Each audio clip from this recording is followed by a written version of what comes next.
Hello everyone, welcome to another live session by STEM and Space on Spacetopia.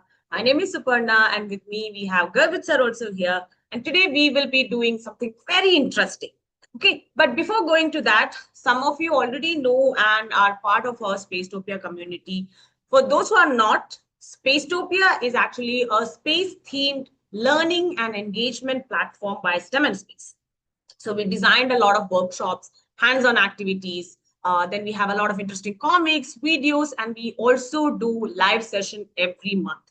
So these are all available on our website, spacetopia.in. So please do join us. And we also have social media channels where we are posting very interesting contents. We will be, we will show all those things at the end of the session. And we recently started a WhatsApp community, so you can join that for getting all the updates about various events that we will be conducting this month. Okay, so yes, so with that, let's start. Coming back to our today's session, I hope you all are ready. Yes. Gavisai, can you see my screen? Yes.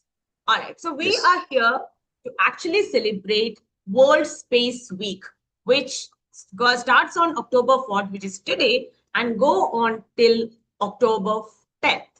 Okay. So we can say that World Space Week is actually the largest space event on Earth. That's an international celebration of science and technology and their contribution to the betterment of human condition. So, these two dates are very, very important. October 4th and October 10th are very important because these dates commemorate a special event, two special events. So one of them is actually October 4th, which is actually the launch of Sputnik 1, the first human-made Earth satellite.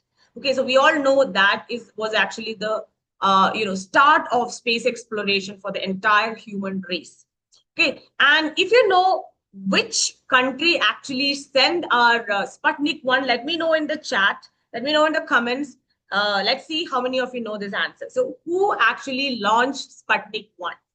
Okay, so now another date, which is after a decade, October 10th, 1967, a lot of different countries came together and they actually signed an outer space treaty for peaceful space exploration. Okay, so this is very important because by the time all different countries started sending their own satellites, so it was mandatory to keep a treaty, to keep an outer space treaty for peaceful space exploration. So to commemorate these two events, we are actually celebrating the entire week as our World Space Week. And I can see a lot of you are actually answering. It is actually Russia. Okay, at that point of time, it was called Soviet Union or USSR. Now it is known as Russia. So very good, everyone. That is actually the correct answer.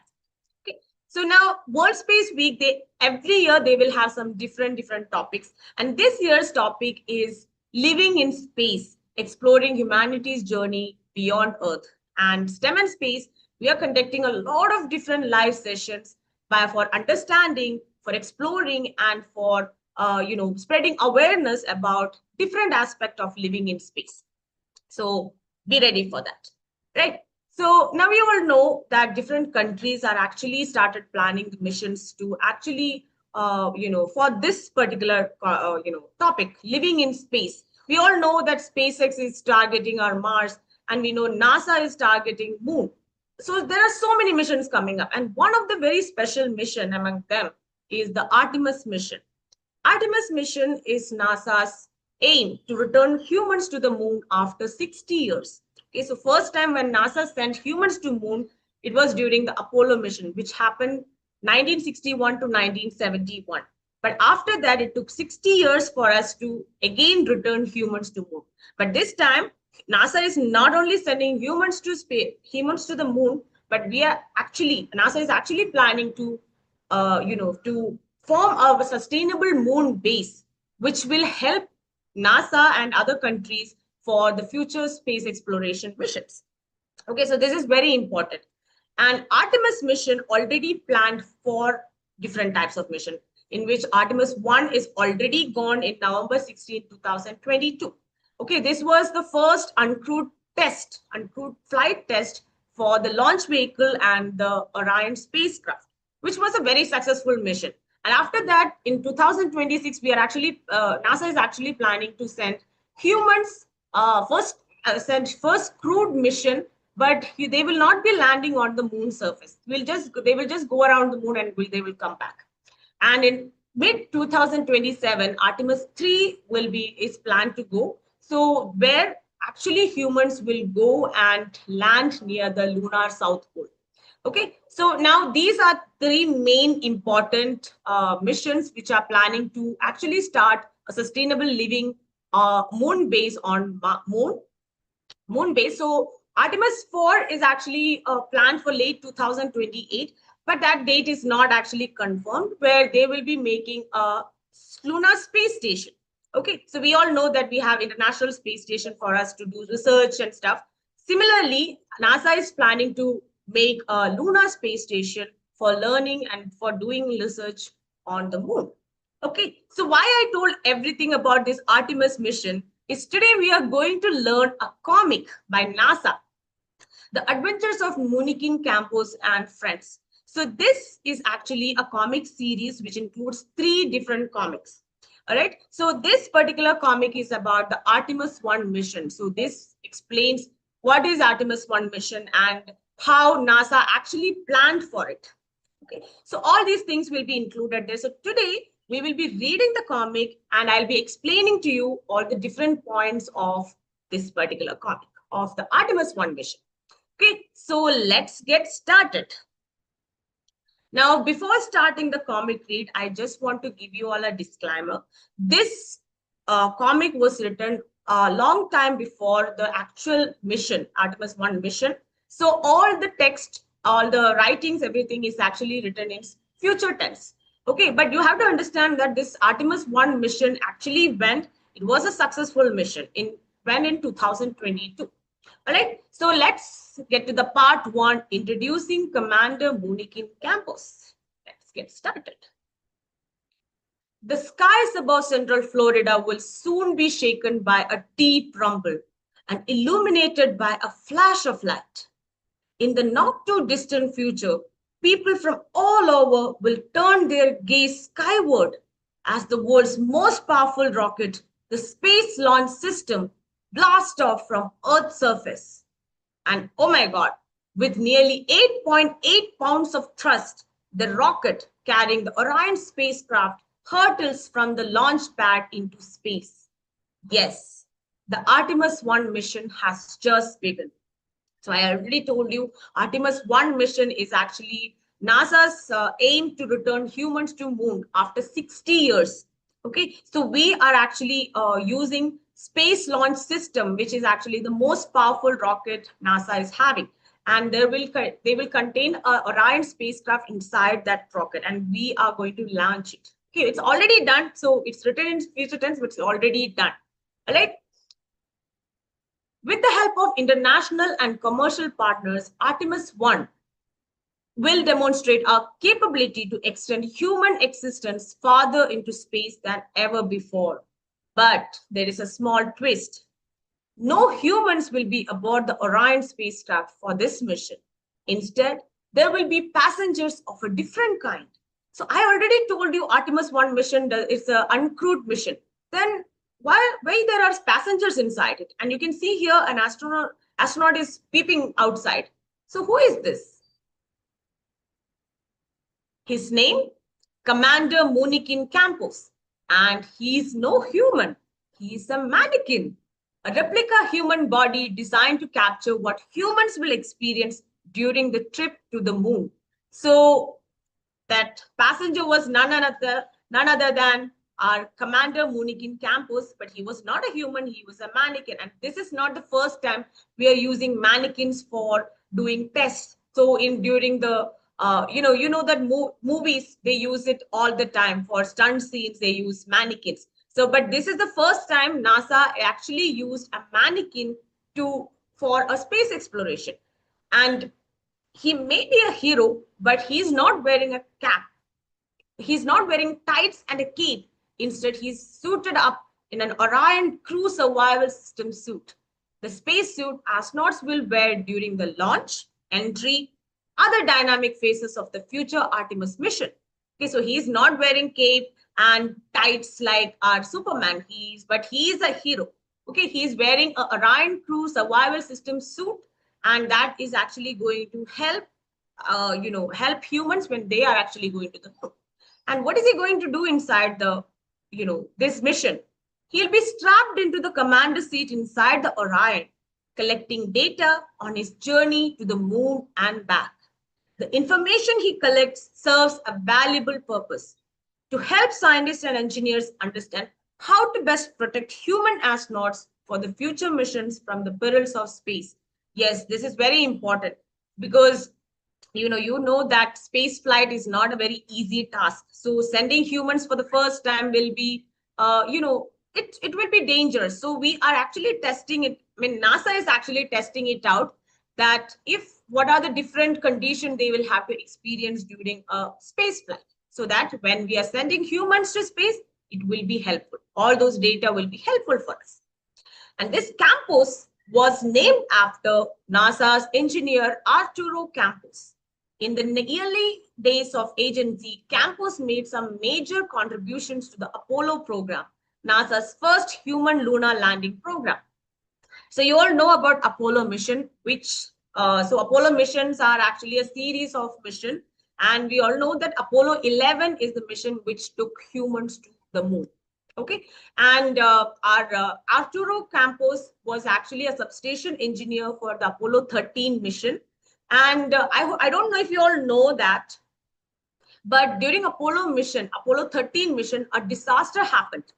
Okay, so while on the journey to the moon, the oxygen tank inside Apollo's 13 spacecraft exploded. Okay, and literally that, that led to the electricity failure, and it led to the life support system failure. So it was a very dangerous, crucial situation, and there were 3 astronauts inside it. Okay, and Arturo Campos is a person who stepped up. He actually, replanned the entire Apollo 13 mission, and he came up with step-by-step instruction for the astronaut, and they followed it, and they came back to our Earth safely. Okay, so he is very important personality for us, and that is why the Moonikin is named after him. Okay, and you all know that astronauts, before going to space or for space missions, they have to go through intense training for years. And just like a regular astronaut, Campos also spent years of training for this mission in a laboratory environment. His durable human-like body enabled him to bravely participate in a variety of tests that simulated conditions astronauts might experience on their journey to the moon. Okay, so he actually, before even sending the Moonikin, we did a lot of tests, okay, on Earth-based laboratories. We actually did acceleration tests that actually simulated gravitational force astronauts experience during the liftoff.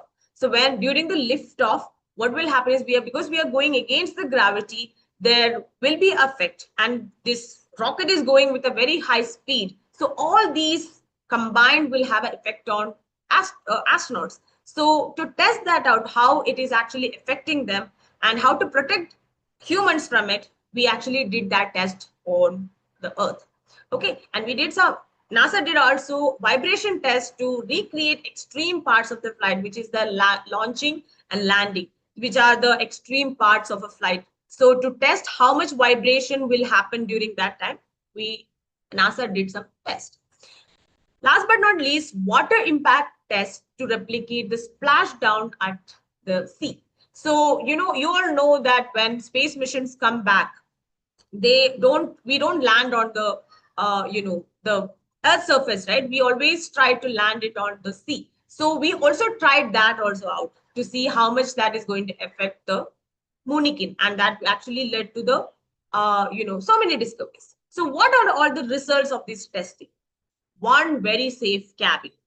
The Orion capsule has some pretty slick safety features: head and neck restraints, custom fit seats, and a sophisticated impact system that cushions astronauts during the rough parts of the flight. Okay, so we are not doing all these tests for fun. actually NASA understood there were some faults, so they actually changed the cabin of the Orion capsule. They kept the head neck restraints. They made all the seats with cushions, and also they made an impact system which actually it's like a airbag system. Okay, they did all those things inside the Orion spacecraft. Now Campos is in for a long ride. Of course, it's actually we are going to the moon, right? But again, there is a twist. He'll not be alone. He'll have some company. So he's not going alone. Let's see who all are there. Meet Helga and Zohar, Campus's crewmates. So yeah, so Moonikin is not going alone. There are actually two more crewmates for him, Helga and Zohar. So they are also mannequins, but only torso. Okay, so they are mannequin torsos. Helga is from German Aerospace Agency and Zohar is from Israel Space Agency. So both are all are from different parts of the world and all are for going for different purposes also. But despite their difference, they are good friends and they'll make a great team as they'll need to because they are about to embark on an incredible journey. Right? So I know that all of you understood who are the three people, I mean, not people, who are the three mannequins going for the Artemis mission, who went for the Artemis mission. So let's go and see what actually happened to them and what actually is their contributions are. Okay. So here is actually the real picture of our commander Campos, Moonikin Campos. Okay, so you can see in this picture how his neck is actually having a restraint so that the vibration will not affect the head. Okay, and you can see there are cushions and he's actually having a custom fit. It's actually sitting on a custom fit chair. Okay, so he was official, mannequin which flew on Artemis 1 mission. Okay, and this is not enough. I mean, like, it's not for fun. He had a lot of sensors on him. Okay, around 6,000 sensors on his body to test radiation, vibration, and acceleration during the launch, the trip around the moon, and while they came back also. It was, keep on taking data of all these three parameters. And what is the result? Because I already told you Artemis 1 mission went and it came back. So after coming back to the Earth, they actually tested all these sensors. And what they found out is that Orion spacecraft is actually, it's perfect for our astronauts to go to moon. Okay, because all these radiation, it's blocking enough radiation. The vibrations are medium. The acceleration also is not creating much effect on the human body. So, when this actually give confidence for NASA to actually send humans to the moon during the Artemis 2 mission. Sorry. Okay, now let's meet Zohar and Helga. So here are Zohar and Helga. These are the real pictures of them. So they were a part of Matroska Astrorad radiation experiment, MARE for short form. Okay, so they were actually testing out how space radiation will affect the internal organs of human. Okay, so they contained bond-like materials and they had tissues, some materials which resemble tissues and some, some organs, some materials which resemble the organs. So they contain all these things. Okay, and Helga, which is actually a female, we can say female Moonikin phantom, mannequin phantom, was made by Germany. It flew without a radiation protection vest. Okay, so we wanted to test out without the radiation protection vest and with a radiation protection vest, how much difference is coming. Okay, so we actually kept Helga without a radiation vest and Zohar was wearing an Astrorad vest. And what they found out is that there is a significant difference in the radiation level of each. So the exposure for the radiation was much less on Zohar than Helga. Okay, so is actually a conclusion they got that when astronauts when they go to space, go to moon in Artemis 2 mission, they will be wearing this Astrorad radiation vest. Okay, so this is about Zohar, Helga, and Moonikin. So now you all know three, crew members of our Artemis 1 mission. Now let's go back and check what happened during their flight to the moon. Okay, so this is going to be the part 2, Campos flights to the moon. Okay, let's. So sorry. Yeah. Securing payloads, stacking the rockets, performing safety checks. Before historic Artemis 1 mission launches, hundreds of ground crew members and support staff will pour over every single aspect of flight preparation. So this is not only for Artemis 1 mission, before any space mission, ground crew members and support staff will go through each and every part. Okay, they will test each and every part because, because the launch should be successful. And for that, we need the preparation. Preparation actually takes a lot of time.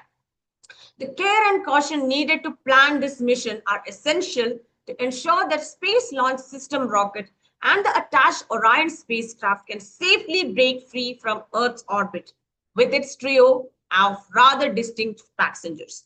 So, this is essential. This checking is very essential because when the Orion spacecraft or the Space Launch System, which is the powerful rocket of NASA, when we launch it, it should go smoothly. Okay, it should break free from Earth's orbit. So all these checkings are very, very, very important because that is going to take our 3 crew members.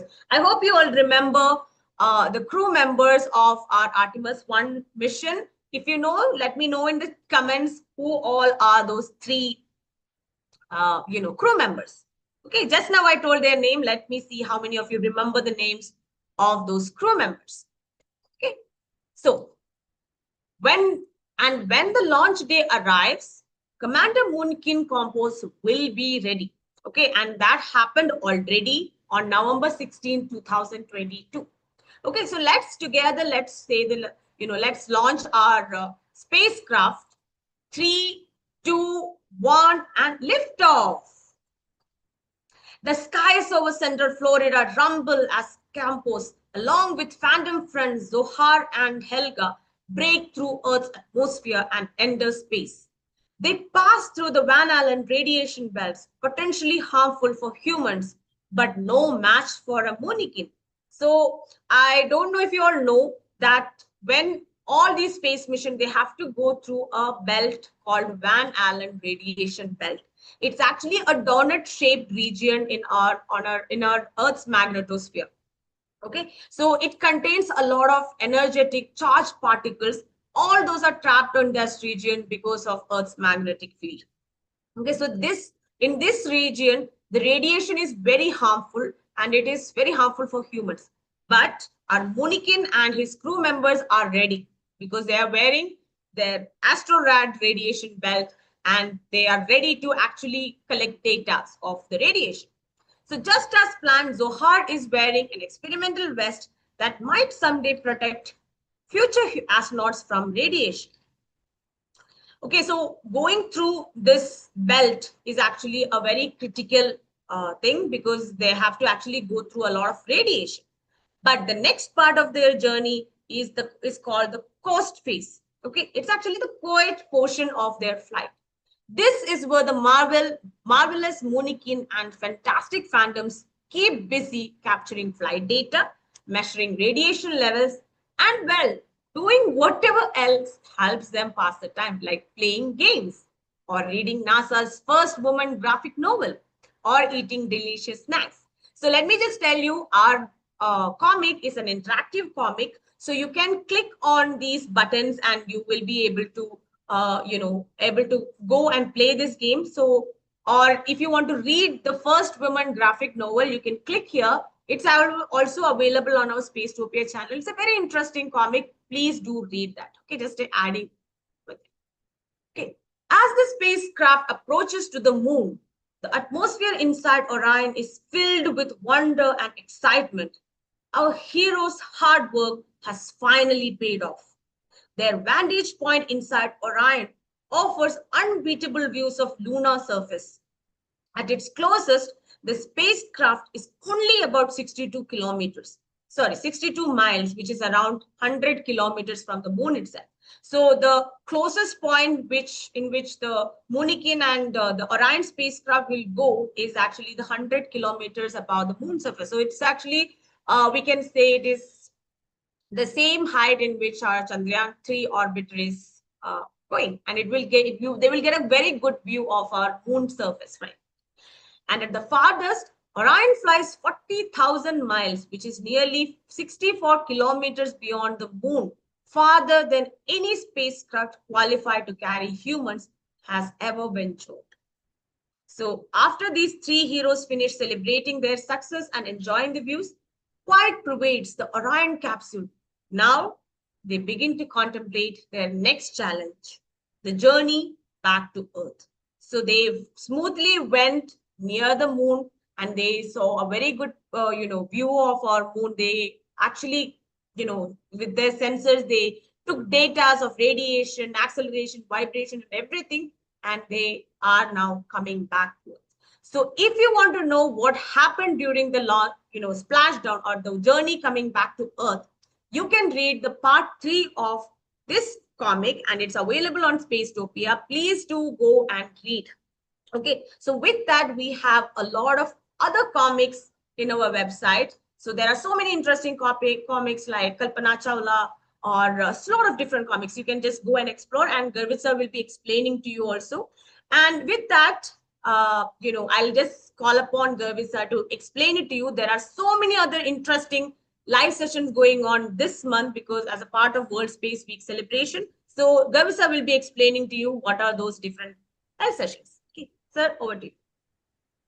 Thank you, ma'am, so much for this comic read. It was a very interesting session. I mean, I enjoyed a lot. So if you all also enjoyed this comic book read, give us exclamation in the chat box that you enjoyed this session.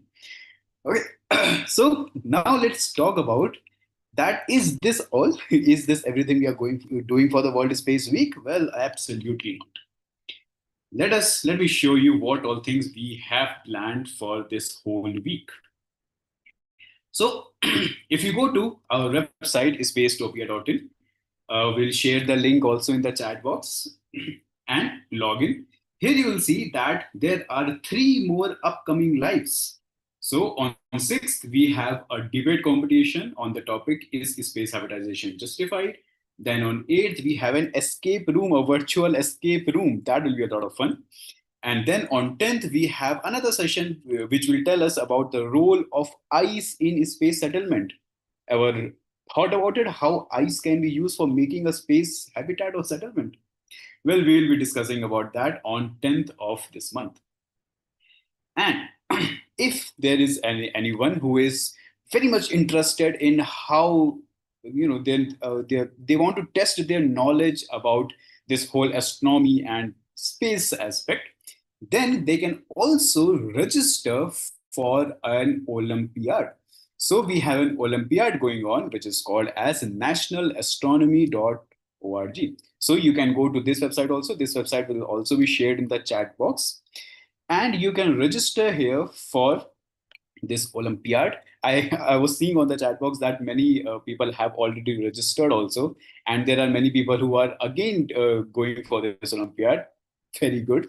And if there is anyone who has not been a part of this Olympiad before, I highly recommend you to go to the website and register yourself for this Olympiad. Okay. And for all the further updates, you can follow us on our social media handles. So we'll be sharing that also in the chat box, all of our social media handles. I do encourage you to go and follow all of our social media handles. Go follow us on our Spacetopia WhatsApp community and be the first one to know about what all events are coming up. Okay. So, yeah. All right. Thank you, sir. And yeah, thank you, ma'am. Yes. Thank you, sir. So yes, so that's it for the comic read. I hope you all enjoyed. If you enjoyed, please let us know in the comments, and we will be meeting in for another another live on 6th. Yeah, right, sir? 6th. Yes. And that will be a debate competition. So don't miss it. Please, Please join our WhatsApp channel so that you will get updated about what all live sessions are coming up. Okay, so with that, thank you everyone. Bye. Bye, everyone.